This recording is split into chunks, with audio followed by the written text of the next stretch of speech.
ये सबलगढ़ और कितनी दूर है बाबा? जी 1 घंटा और है। 1 घंटा? जी।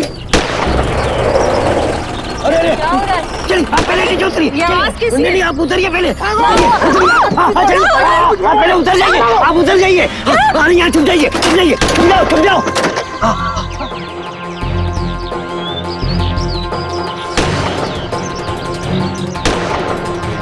ये आवाज कैसी है? डरिए नहीं। इस तरह की वारदातें तो यहाँ रोज होती रहती है। ये बाजू छुप जाइए, ये बाजू। गोली चल रही है। बस खामोश रहिए।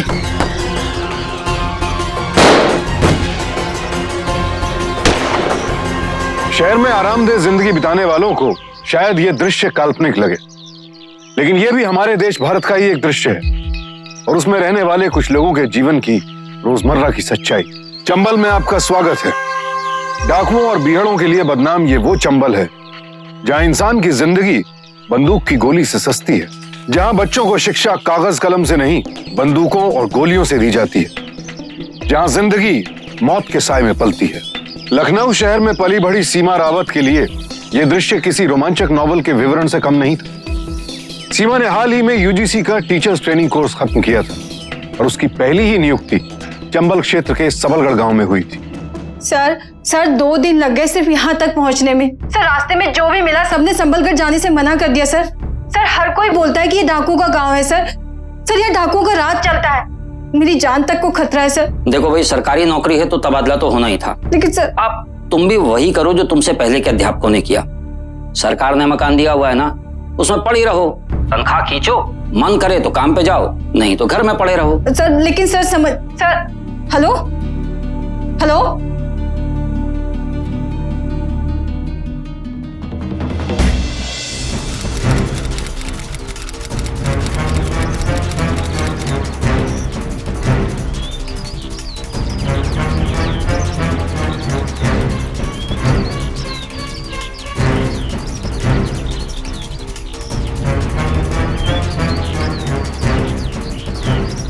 मैं यहाँ की नई टीचर हूँ, ये स्कूल चलाने आई हूँ। आप मास्टरनी जी हैं? जी। आप मेरे बच्चे को पढ़ाएंगी? बिल्कुल। तो ये स्कूल की क्या हालत हो गई है? इस गांव में हर चीज की हालत ऐसी ही है मास्टरनी जी। सीमा नाम है मेरा। जी। आप मुझे यहाँ के सरपंच जी से मिलवा देंगी? बिल्कुल, चलिए ना। चलिए। ये सरपंच जी का घर है। अच्छा।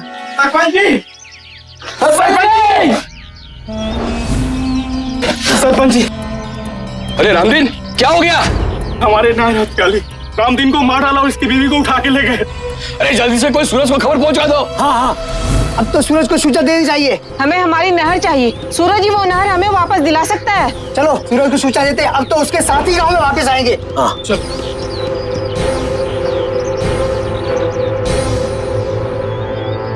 ये सूरज कौन है? हमारा भगवान। भैया जी, खेतों में फसल खड़ी है, अगर हमें जल्दी ही नहर वापस नहीं मिली तो फसल सूख जाएगी, सारा गांव तहस नहस हो जाएगा, बर्बाद हो जाएगा भैया जी। अरे नहर को पानी का उनके बाप को है? ये जब मन में आवेगा छीन लेंगे।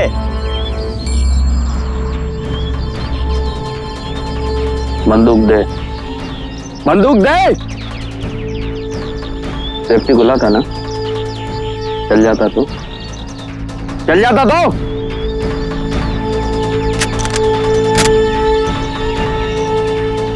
वे यही चाहते हैं कि हम पहुंचे और वे हमला करें। तैयार बैठे हुई हैं तो नाली लेके, अभी जाए तो सब मारे जाए। 2 दिन नजर रखो बस, फिर हमला होगा धाड़। कसम काली मैया की, जब नहर को पानी ऐसा लाल कर है ना, तो उनकी औकात ना हुई है दोबारा नहर की तरफ नजर डालने की।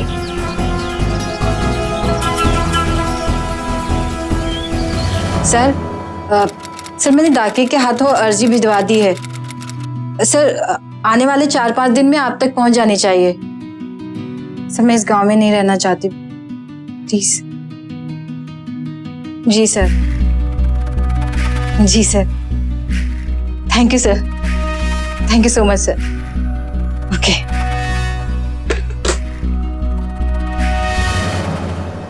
अरे ये सब यहाँ? ये सब स्कूल जाना चाहते हैं। अच्छा आओ बैठो।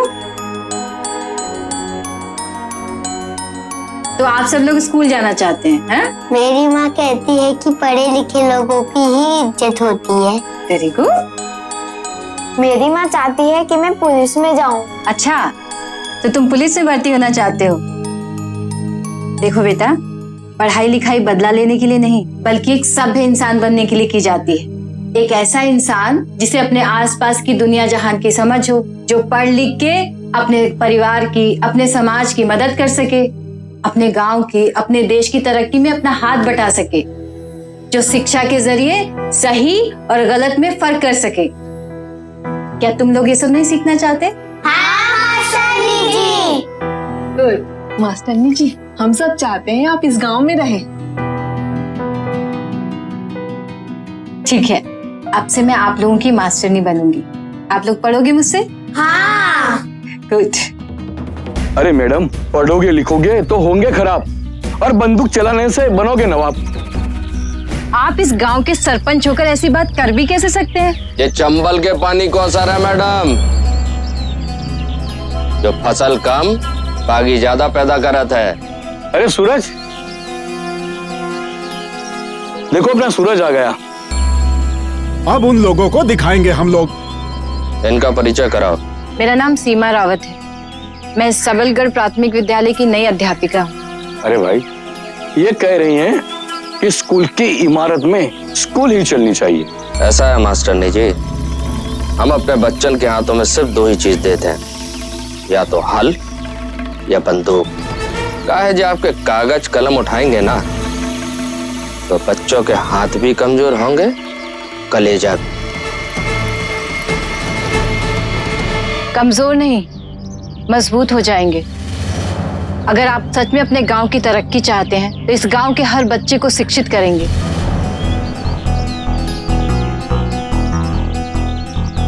ऐसा है मास्टरनी जी, नेताओं जैसे भाषण मत माचिए। क्या है, जब नींद खुलती है तो भूख लगती है, तो चंबल में जे भूख केवल छीन के ही भरी जाती है। यदि वो शिक्षित होंगे तो उनका हक कोई नहीं मार सकता। नहीं मार पाएगा जी। एक वादा कर सकते हैं कि जो आपका एक कागज कलम है, ये हमारे हक का पानी वापस दिला सकता है? नहीं दिला सकता ना, लेकिन ये बंदूक दिला सकती। शिक्षा में वो ताकत है जो आपकी बंदूक को भी हरा दे।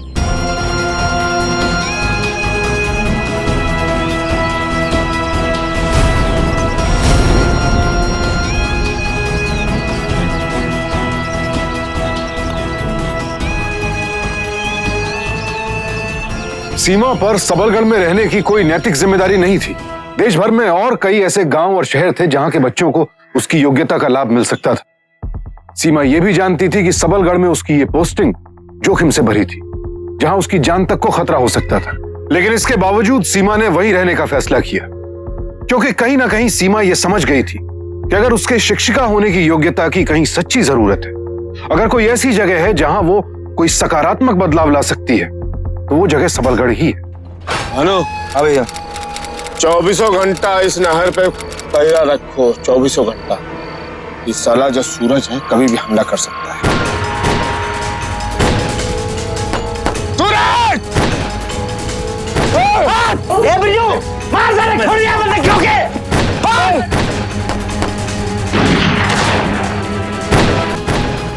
गोली लग गई। मैं जाता हूँ सूरज भैया को बुलाने। बुला के ला, मैं ले जाता हूँ तू गाँव। संतू, चल संतू, कुछ नहीं होगा, आजा।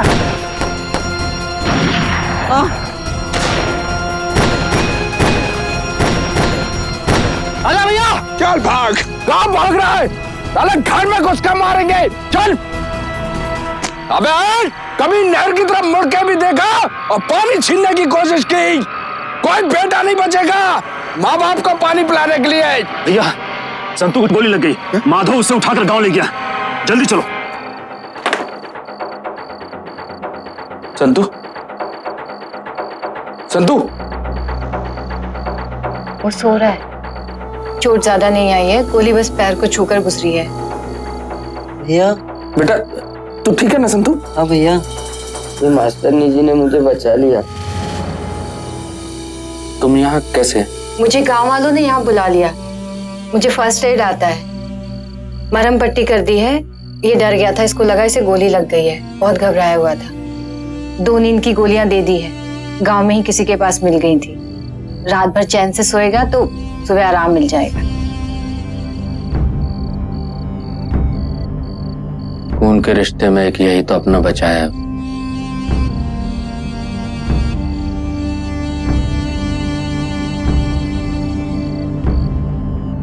अरे अब तक सो रहा संतु?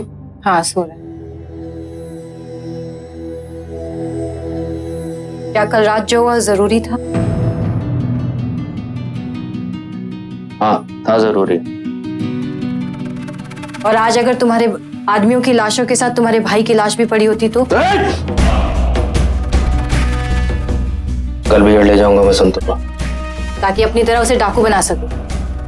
देख मास्टर ने तुझे बोलने का मौका इसलिए दे रहा हूँ क्योंकि कल तू मेरे भाई के काम आई। और ये ना भूलना, तुझे चंबल है, वहां अपमान पे गोलियां चल जाते थे। देखो मैं बस इतना चाहती हूँ, तुम मुझे इस गांव में स्कूल चलाने दो और संतू को मेरे साथ रहने दो। पागल हो गई है क्या? है? कोई बात समझ में ना आए? इस खून खराबे के बाहर भी एक दुनिया है जो इस दुनिया से बिल्कुल अलग है। कम से कम संतू को इतना मौका तो दो कि वो उस दुनिया को देख सके। उसे भी पता हो कि बंदूक और हल के अलावा भी दुनिया में दूसरी चीजें हैं, कि जिंदगी बिहड़ों में काटने के लिए नहीं होती है। क्या उसे इतना मौका भी नहीं मिलना चाहिए? देखो मैं बस इतना चाहती हूँ कि तुम अपने भाई को वो मौका तो दो जो शायद तुम्हें भी कभी नहीं मिला। परिवार के नाम पर संतू के अलावा सूरज का कोई और नहीं था, इसीलिए अपने भाई की जख्मी हालत देखकर शायद उसके मन में कहीं ना कहीं एक डर पैदा हो गया, तो उसने संतू को सीमा के पास ही छोड़ दिया और सीमा को स्कूल चलाने की इजाजत दे दी। आने वाले दिनों में धीरे धीरे ही सही, लेकिन सीमा गांव वालों का शिक्षा के प्रति विरोध कम करने में सफल रही, और जहां पहले गोलियों की गूंज सुनाई देती थी, अब वहीं शिक्षा का स्वर सुनाई देने लगा।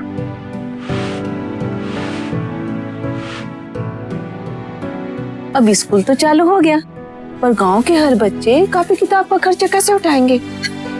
सरकारी स्कीम के तहत कॉपी किताब यहाँ तक कि यूनिफॉर्म का खर्चा भी अब से सरकार उठाएगी।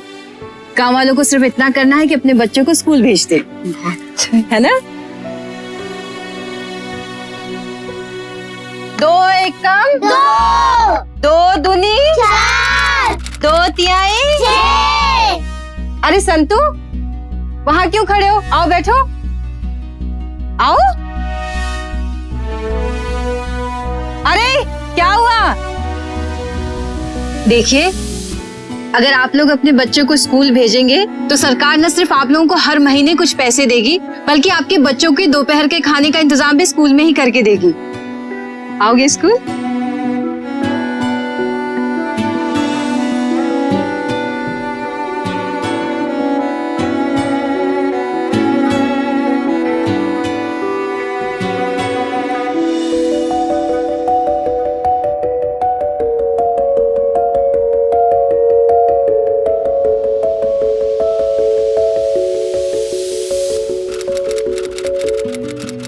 संतू जरा क्या छुपा रहे थे? दिखाओ, किताब क्यों छुपा रहे थे? मुझे पढ़ना नहीं आता, आप सिखाओगे? यही तो मेरा काम है। लाओ मैं तुम्हें बताती हूँ। ये है आ, अनार। अरे वाह तुम तो बहुत तेज हो। और ये है आ से आम, अ से अनार। संतू ये अक्षर क्या है? आ, वेरी गुड। और ये? ई। और ये? का। चार। बस इतना ही? ले और ले ले। आज हम बहुत खुश हैं, तू भी खुश हो जा मेरी छमिया। क्या बात है, मजा आ गया आज तो। धक्का मारती है, पहचानती नहीं है लगता मेरे को। ए भैया, एक कलकतिया मीठा चूना कम, कितना ज्यादा, जल्दी दे दे भाई। पर भैया छुट्टा तो नहीं है। ठीक है, सामने लिख लेना, बाद में ले लेंगे। हाँ, कोई बात नहीं। अरे कोई ना भाई, अरे कोई ना बचाओ, अरे मुझे चलो नहीं, अरे भाई, अरे कोई ना बचाओ, एक टिकट लेके जा रहा मुझे, अरे छोड़ो ये, अरे चल,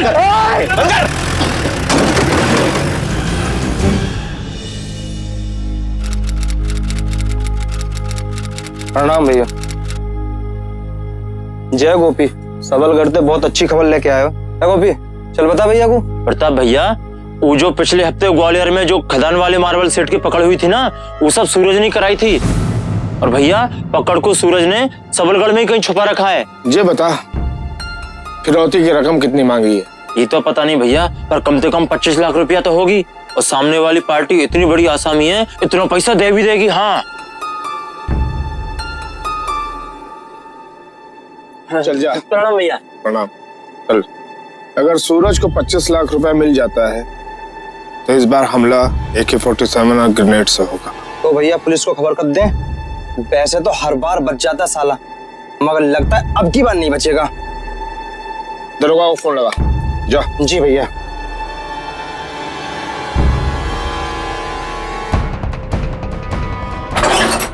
भैया पुलिस ने ढाबा बोल दिया है, लेके जा।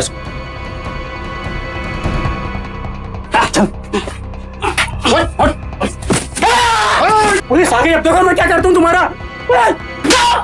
चुप, बिल्कुल चुप। लेके जा उसको, लेके जा। चलो भैया। संतू तो स्कूल में है। अगर स्कूल के रास्ते से गए तो सबके सब मारे जाएंगे। तो एक काम कर, सरपंच के घर जाओ और बिनते बोल मैंने बोला है कि संतू को तब तक छुपा के रखे जब तक पुलिस गांव में। पुलिस जाए और उसको तुरंत बिगड़ पहुंचाए। ठीक है? ठीक है भैया। समझ में आया मैंने क्या बताया? अच्छा फिर से बताओ। हाँ जी, संतू कहाँ है? संतू वो बैठा है। अरे पुलिस ने धाड़ मारी है। और सूरज किसी तरह भाग निकला है। हमें संतू को कहीं छुपाना होगा। एक काम करिए, आप संतू को लेके चले जाइए, मैं संभालती हूँ। ठीक है, चल बेटा। संतू चल चल चल, अच्छा अच्छा।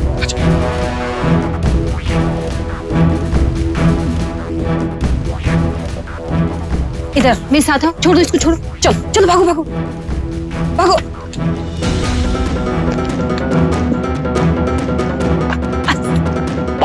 पकड़ो उसे।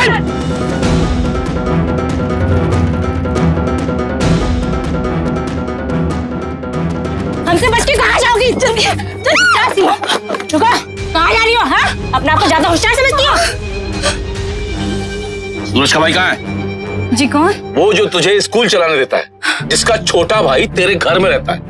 और तू क्या समझती है कि हमें कुछ नहीं मालूम कि इस गांव में क्या चल रहा है? मुझे नहीं पता आप लोग किस बारे में बात कर रहे हैं। इसे थाने ले चलो, ये वही मुंह खोलेगी। आप मेरे साथ ऐसा नहीं कर सकते। आप मुझे मेरी मर्जी के खिलाफ पुलिस थाने नहीं ले जा सकते। मुझे अपने कानूनी अधिकार पता है। अधिकार? तू मेरे साथ थाने चल, मैं तुझे बताता हूँ कानून अधिकार। ले चलो सर। नहीं। बता, कहाँ है सूरज का भाई? मुझे नहीं पता। तुझे नहीं पता? तुझे नहीं पता? बता, कहाँ छुपा के रखा है? बोल, वरना तो तेरी खाल उधेड़ दूंगी आज। मुझे नहीं पता। वैसे सूरज और उसका भाई तेरे लगते क्या है? सूरज आशिक है तेरा? हाँ? भाई है, पति है कौन की है? मुंह नहीं खोलती। देख, हमें ऑर्डर है कि डकैतों की मदद करने वालों के साथ कोई रियायत ना बरती जाए। चुपचाप बता दे कि सूरज का भाई कहाँ है, वरना डकैतों की मदद करने के जुर्म में 4 फर्जी केस तेरे ऊपर ठोक दूंगा, समझे? और समझ नहीं आया तुझे भी? मैंने कहा ना मुझे नहीं पता। तुझे नहीं पता? सर, जब तक इसकी खाल में उधेड़ दूंगी ना मैं, तब तक ये कुछ नहीं बोलने वाली। आप बोले तो।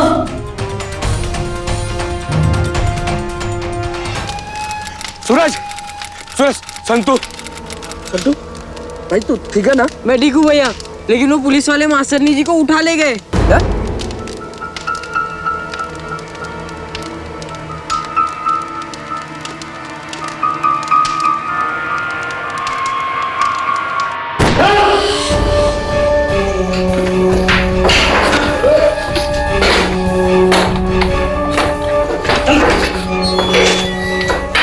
चल मास्टर, नहीं तुझे लेवाने आए। मैं नहीं जाऊंगी। क्या? मैं तुम्हारे साथ गई तो कानून की नजर में मैं भी तुम्हारी साथी कहलाऊंगी। पागल हो गई क्या औरत है? तेरे लिए हमने पूरे थाने पर कब्जा कर लिया और अब तू जाने से मना कर रही? हाँ, मैं नहीं जाऊंगी। मैंने जो कुछ किया संतू के भले के लिए किया, तुमसे मेरा कोई लेना देना नहीं है। किस खोपड़ी की बनी है ऋतु मास्टरनी? अरे यहाँ रहेगी तो मारी जाएगी, चल मेरे साथ। और तुम्हारे साथ जाके कौन सा बच जाऊंगी? और तुम कब तक बचोगे? बागियों की क्या हालत होती है तुम्हें पता नहीं है क्या? पागल हो गई है औरत, ये पूरी की पूरी पागल। चलो भैया यहाँ से, इस औरत को यहीं पे मारने दो। चलो। और सुनो, जो लोग बंदूक के साए में जीते हैं ना, उनकी मौत भी बंदूक की गोली से ही होती है। चलो चलते हैं यहाँ से। चलो भैया चलो। सूरज और उसके गिरोह द्वारा पुलिस स्टेशन पर किए गए इस हमले ने पुलिस और सरकार दोनों की नींद उड़ा दी। और जब यह पूरा प्रकरण मीडिया के सामने आया और उन्हें पता चला कि एक शिक्षिका जिसे पुलिस उठाकर ले गई थी और जिसे छुड़ाने के लिए ही पुलिस स्टेशन पर हमला किया गया था, उसने पुलिस स्टेशन से भाग जाने के बजाय कानून का साथ देना ज्यादा सही समझा, तो मीडिया ने इस असाधारण शिक्षिका को एक नायिका बना दिया। इसके दो परिणाम हुए। एक तरफ तो पुलिस पर सूरज और उसके गिरोह के खिलाफ सख्त कार्रवाई करने का दबाव बढ़ने लगा, वहीं दूसरी ओर प्रशासन को पहली बार सबलगढ़ गांव का नाम नक्शे पर दिखाई देने लगा। सीमा ने भी अपनी प्रसिद्धि का बिल्कुल सही फायदा उठाते हुए इस गांव और उसके लोगों की समस्याओं को पुलिस, प्रशासन और पूरी दुनिया के सामने रखने की भरपूर कोशिश की। और साथ ही उसने अपने तबादले की अर्जी वापस लेते हुए सबलगढ़ में ही टीचर बने रहने का फैसला किया। पुलिस ने तो हमेशा से साथ दिया है और जब आज इन पर हमला हुआ तो ये हमारा हाल पूछने आए हैं। आज हम गर्व से कह सकते हैं सूरज इस गांव का बेटा है। आज हम उसकी वजह से सर उठा के जी सकते हैं।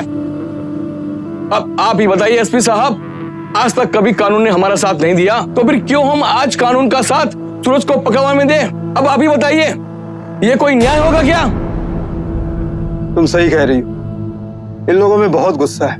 देखिए, मैं मानता हूं पुलिस प्रशासन आपके जरूरत के वक्त बिल्कुल आपके साथ नहीं था। पुलिस की गलतियों के कारण सूरज और उसके दोस्त बागी बन गए, लेकिन देखिए जो हो गया उसको मैं नहीं बदल सकता, लेकिन उससे हम सबक ले सकते हैं। देखिए, मैं आज ये कहने के लिए आया हूं कि पुलिस का रवैया आपके लिए बिल्कुल बदलेगा। जो कानून आपके साथ नहीं था वो अब आपके साथ है। आपकी हर शिकायत, हर मुसीबत में कानून आपके साथ रहेगा। ये हमारा कोई खोखला वादा नहीं है, मैं जल्द ही आपको यकीन दिला दूंगा। जिले के एसपी अपनी बात के पक्के निकले। आने वाले महीनों में भानु, प्रताप और सबलगढ़ वासियों पर अत्याचार करने वाले पीपड़ी गांव के दूसरे गिरफ्तार किया गया और उनके खिलाफ मामले दायर किए गए। वो नहर जो दोनों गांवों के बीच लड़ाई का मुख्य कारण थी, उस पर पुलिस गश्त बढ़ाई गई और गांव में एक पुलिस बीट स्थापित की गई जहां गांव वाले अपनी शिकायतें लेकर जा सके। दूसरी ओर पुलिस ने सूरज और उसके गिरोह के खिलाफ भी कार्रवाई तेज कर दी। पुलिस मुठभेड़ में सूरज के कई साथी मारे गए। महीनों तक बीहड़ में छिपते छिपाते और पुलिस की गोलियों से भागते सूरज और उसके साथियों के हौसले पस्त होने लगे।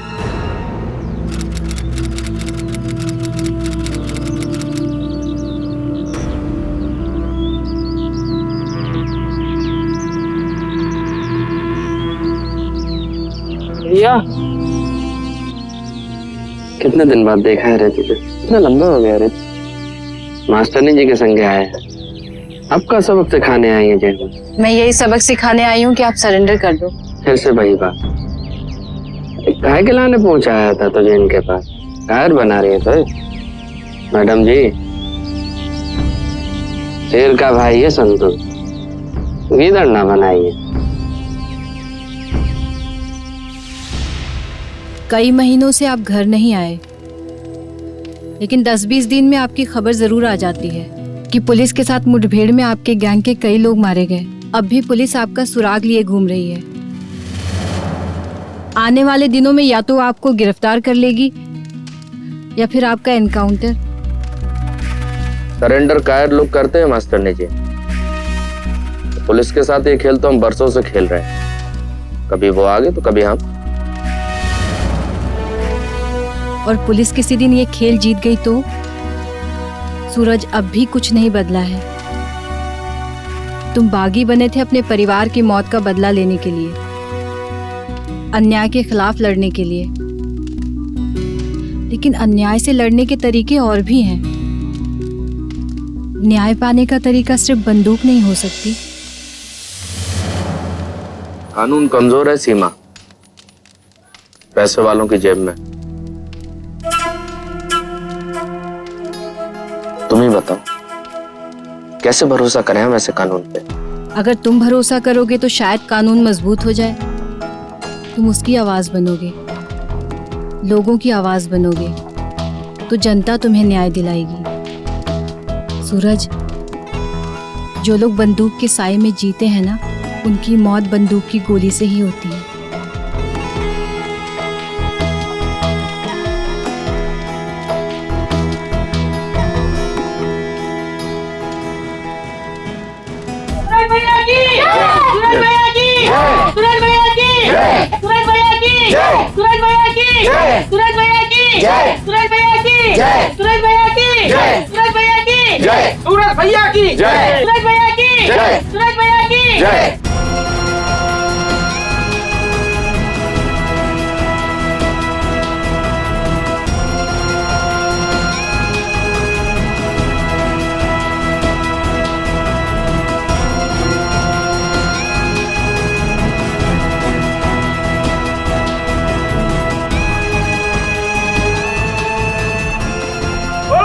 भैया की जय, सूरज भैया की जय, सूरज भैया की जय, सूरज भैया की जय, सूरज भैया की जय।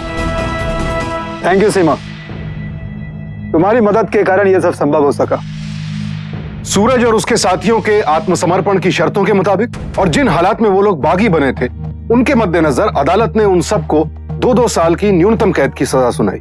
2 साल जेल में बिताने के बाद जब सूरज वापस अपने गांव पहुंचा, तो उसे अंदाजा भी नहीं था कि इस दौरान उसके गांव की हालत कितनी बदल चुकी थी। कोर्ट ने प्रताप और भानु को बाइज्जत बरी कर दिया। 3 और लोगों को बाइज्जत बरी कर दिया। हमारे वकील ने गद्दारी की, उसने पैसे खाए थे। जिस दिन प्रताप और भानु जेल से छूटे, उस दिन गांव में खूब जश्न मना। और फिर एसपी साहब का तबादला भिंडे से भोपाल हो गया और नए एसपी ने आते ही उन लोगों से हाथ मिला लिया। और अगले ही दिन गांव की बीट चौकी भी बंद करवा दी और नहर पर से गश्त उठवा दी। बस वो दिन और ये आज का दिन। पहले हमारे मवेशी चुराए और फिर हमारी जमीन चुराना शुरू कर दिया और हमारी जमीन पर बाढ़ लगा दी और हमारे खेतों में मवेशी छोड़कर हमारी फसल खराब कर दी। जब हमने आवाज उठाई तो हमारे 2 आदमियों के हाथ पैर तोड़ दिए और उन्होंने नहर के पानी को मोड़ने की भी कोशिश की। तब हम लोगों ने बंदूक उठा दी। भैया, पूरा गांव इंतजार कर रहा था कि कब आप जेल से छूटोगे और इनके सर में गोली दागोगे। और तुम्हारे जेल से छूटने की खबर पाते ही मानो गांव में एक नई जान आ गई। अब हम बताएंगे ताकत क्या होती है। अब पूरे 2 साल बाद हमारे जश्न मनाने का दिन आया है। हाँ, जश्न मनाने का दिन आया है।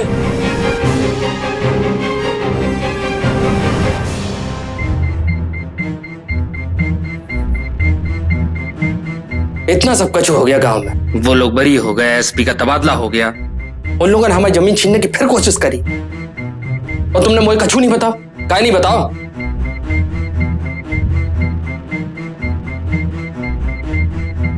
सूरज, हम लोग लड़ रहे थे और अब भी लड़ने की कोशिश कर रहे हैं। कहां से हुआ जल लड़ाई से हैं? पीपी वालों ने हमारी जमीन पे बाढ़ तो बांधी थी, तो फिर से हमारी नहर पे कब्जा कर लेंगे। क्या कर लेंगे हम? हमने आपकी बात मान के बहुत ही बड़ी गलती करी, बहुत बड़ी। आज देखो हमारे लोगों के साथ क्या हो रहा है। सूरज, हम अब भी पुलिस के पास जा सकते हैं। हम ये मामला अब भी बातचीत से सुलझा सकते हैं। ना, वे हमें जमीनों पे कब्जा करें तो हम बातचीत करें, ये ना होगा हमसे। सूरज, मेरी बात सुनो। देखो, जब तुम्हारे हाथों में बंदूक थी, तब क्या उन लोगों ने नहर का पानी छीनने की कोशिश नहीं की थी? की थी मास्टरनी जी, लेकिन आप शायद भूल रही हैं कि उनकी इस कोशिश के बदले 4 गांव वालों को हमने ऊपर पहुंचा दिया था। और लगता है जो हालत बन रहे हैं, फिर से वही कुछ करना पड़ेगा। मेरी बात सुनो। देखो सूरज, मेरी बात सुनो। जमीन के मामले में हम क्या करेंगे? ये तो पटवारी के पास लेके जाइए, ये मामला तहसीलदार के पास लेके जाइए। हमारी फसल का पानी चुराओ का, मवेशी छोड़ दो का। अब भाई, पानी तो अपना रास्ता बना ही लेता है, और जब पानी ने तय कर ही लिया है कि वो इनके गांव से होके बहेगा तो इसमें बहाने की मर्जी। ये कैसा बेहुदा जवाब है? जी हिंदी भाषा समझ में नहीं का के कछु और ही भाषा में समझा दे मौसमी जी। अरे जब सूरज थे कछु ज्यादा ही अच्छी भाषा जानते हैं हम। बंदूक छोड़ी है, चलाना नहीं भूले अब तक हम। सरेंडर करके गलती कर दिएगा हम। सूरज,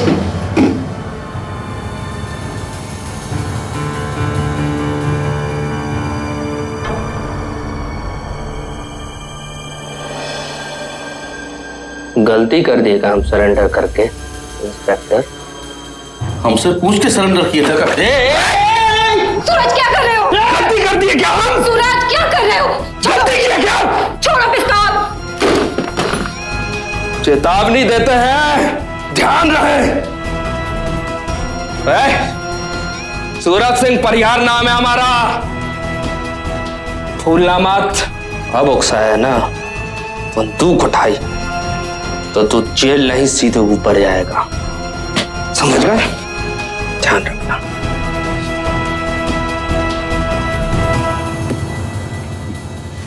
बहुत ही बड़ी गलती हो गई हमसे, बहुत ही बड़ी। उन दिनों उन लोगों ने जब पहली बार हमारी नहर पर नजर डाली थी, उस दिन यदि हम एक एक गांव वाले को चुन चुन के मार डालते तो ये दिन आज देखना ना पड़ता। सूरज, बंदूक तुमने अपनी मर्जी से छोड़ी थी। याद करो तुम कितने थक गए थे और पुलिस वालों ने तुम्हारे कितने साथियों को मार डाला था। बंदूक तुमने संतू के लिए छोड़ी थी और आज अगर तुम फिर से बंदूक उठा लोगे तो हिंसा का फिर से एक तांडव शुरू हो जाएगा। खून के बदले खून बहेगा। समय का पहिया घूम के तुम्हें फिर से वहीं ला खड़ा करेगा जहां तुम पहले खड़े थे। देखो मास्टर जी, हम ज्यादा तो नहीं जानते, लेकिन इतना जानते हैं कि जब तक अन्याय रहेगा या चंबल में बागी बनते रहेंगे। आप अन्याय खत्म करवा दो, हिंसा अपने आप खत्म हो जाएगी। सूरज के मन में एक गहरा अंतर्द्वंद चल रहा था। जहां एक तरफ वो सीमा की बातों में छिपी कड़वी सच्चाई से वाकिफ था, वहीं दूसरी तरफ अपने आसपास के बढ़ते अन्याय का जवाब न दे पाने के कारण अंदर ही अंदर घुलता जा रहा था। वहीं सीमा पूरा प्रयास कर रही थी कि वो किसी भी हालत में सूरज को दोबारा हथियार उठाने से रोक सके। वो चाहती थी कि वो गांव वालों को बढ़ते अन्याय के खिलाफ कानून के दायरे में रहकर न्याय दिलवाए।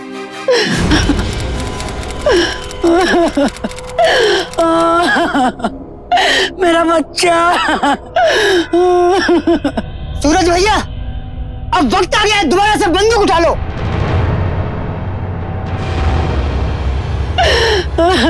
अरे सूरज, तो ही हमारा भगवान है। आज हमें फिर से तेरी जरूरत पड़ गई। ले बंदूक उठा और हमारी रक्षा कर। देख सूरज, देख, पूरा गांव भी यही चाहता है तू फिर एक बार बंदूक उठा, फिर से अपनी गैंग बना और इनको उनके किए की सजा दे। खून का बदला खून, जय चंबल की प्रथा है। आहा सूरज भैया, हम तुम्हारे साथ हैं। साथ है।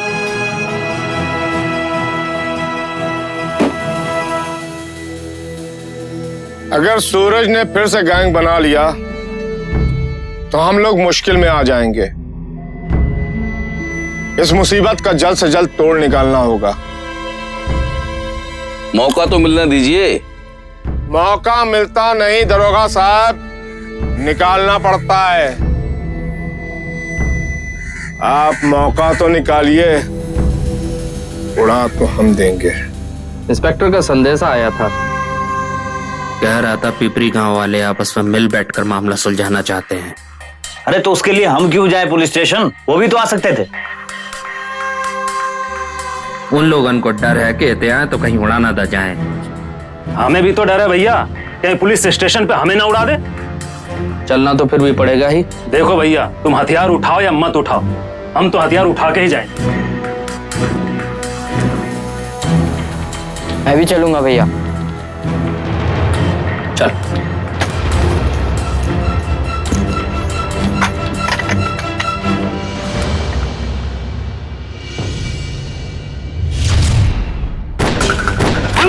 अबे पुलिस वालों ने एनकाउंटर करने के लिए बुलाया, भागो। सूरज भैया,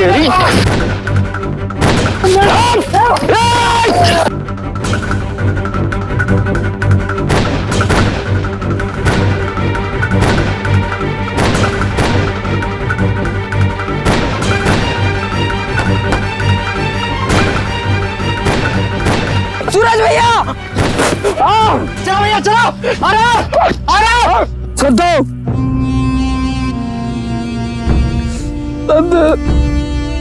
संतो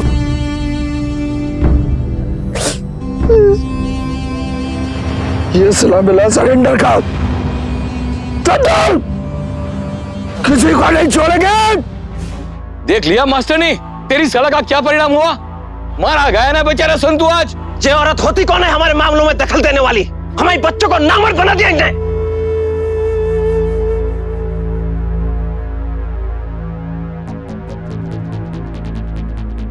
नहीं मास्टर, बस मैं शहर जाऊंगी। मैं वहां किसी बड़े अधिकारी से मिलने की कोशिश करूंगी, मीडिया में किसी से मिलने की कोशिश करूंगी, हम पर हो रहे अत्याचार को सारी दुनिया के सामने लाने की कोशिश करूंगी। कोई ना कोई हमारी जरूर सुनेगा। अब भी देर नहीं हुई है सूरज, अब भी देर नहीं हुई है। तुझे जो करना है कर मास्टर ने। आज से तेरे मेरे रास्ते अलग।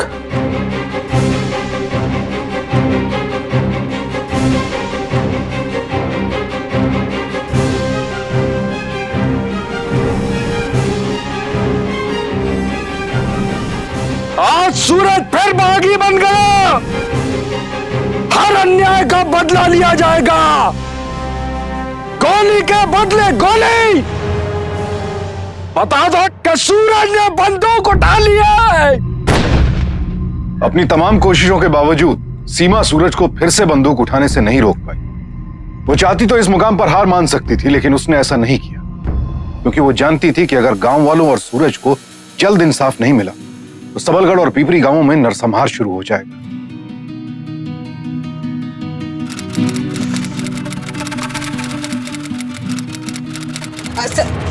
सर मुझे डीआईजी साहब से मिलने दीजिए। बोलिए संबलगढ़ से आई है, वो सूरज परिहार के सरेंडर के लिए हमारे गांव आए थे।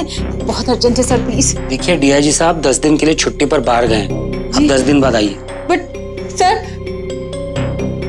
गांव के हालात बहुत बिगड़ चुके हैं सर। जल्दी ही पुलिस फोर्स नहीं लगाएगी तो खून खराबा हो जाएगा सर, बहुत लोगों की जान चली जाएगी सर। देखिए मैडम, आपको कोई गलतफहमी हुई है। मैंने पता करवाया है, इस इलाके के पुलिस ऑफिसर कह रहे हैं कि गांव में शांति का माहौल है। ऐसे में मैं आपकी बात मानूं या उस पुलिस अफसर की? सर लेकिन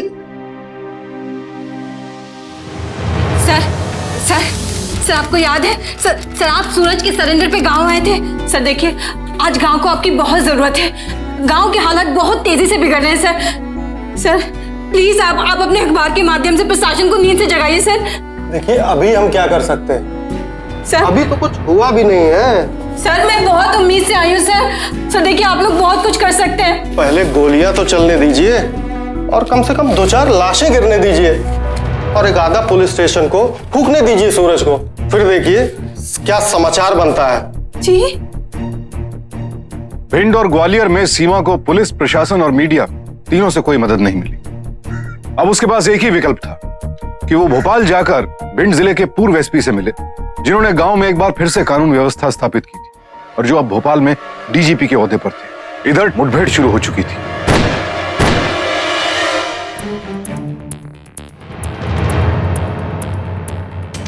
सर आप ही मेरी आखिरी उम्मीद है।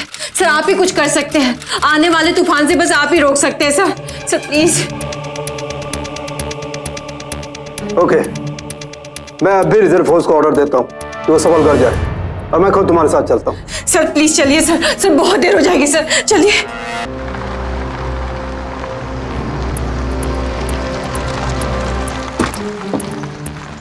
सर, यहाँ तो जंग जैसा हालात है। सूरज उसके साथियों ने धावा बोल दिया। सर मैं सूरज से जाकर बात करूंगी, मैं उसे बताऊंगी कि मैं आपको साथ लेकर आई हूँ। सर मैं उसे बताऊंगी तो उसको समझ में आ जाएगा सर, प्लीज। लेकिन सीमा, यहाँ तो गोलियां चल रही। सर मुझे जाने दीजिए, इस खून खराबे को मैं ही रोक सकती हूँ। सर प्लीज मुझे जाने दीजिए। सर मैं सीमा। सूरज, सूरज,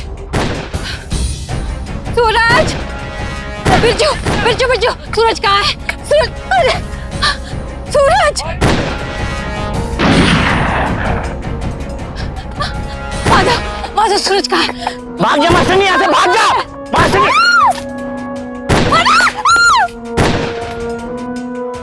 सूरज, सुनो, सुनो, सुनो, तुम सरेंडर कर दो। मैं डीआईजी साहब को अपने साथ लेकर आई हूँ। अरे मास्टरनी तू यहाँ क्या कर रही? नीचे झुक, नीचे झुक। सूरज मेरी बात सुनो। अरे हट जा मास्टरनी, छोड़ूंगा नहीं। सुनो मेरी बात। अरे झुक, नीचे झुक।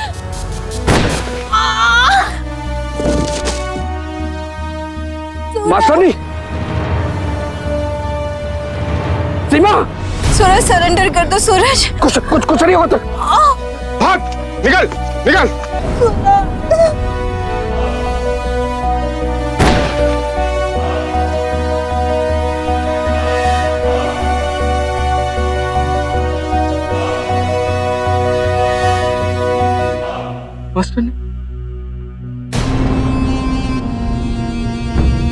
अपनी बंदूकें फेंक कर बाहर आओ, वरना सबके सब मारे जाओगे।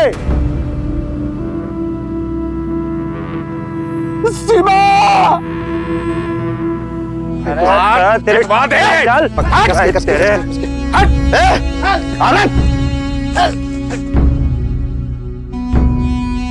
सीमा एक साधारण स्कूल टीचर थी जिसका इस गांव से और इस गांव के लोगों से किसी भी तरह का कोई रिश्ता नहीं था। फिर भी उसने इन लोगों को दिल से अपनाया और इन्हें इंसाफ दिलाने के लिए अपने प्राणों तक की आहुति दे दी। सीमा की यह कुर्बानी रंग भी लाई। इस बात का सबसे बड़ा प्रमाण यह है कि पिछले 14 सालों में इस गांव के किसी भी व्यक्ति ने बंदूक नहीं उठाई और इस गांव ने देश को 8 इंजीनियर, 2 डॉक्टर और 2 IAS ऑफिसर्स दिए हैं। आज सीमा भले ही इस दुनिया में ना हो, लेकिन उसके सत्य, साहस और निष्ठा की गाथा हर गांववासी के दिल में बसती है। अन्याय और जुल्म के खिलाफ लड़ते रहना ही सीमा जैसी नायिका के प्रति हमारी सच्ची श्रद्धांजलि होगी। सावधान इंडिया, इंडिया फाइट्स बैक।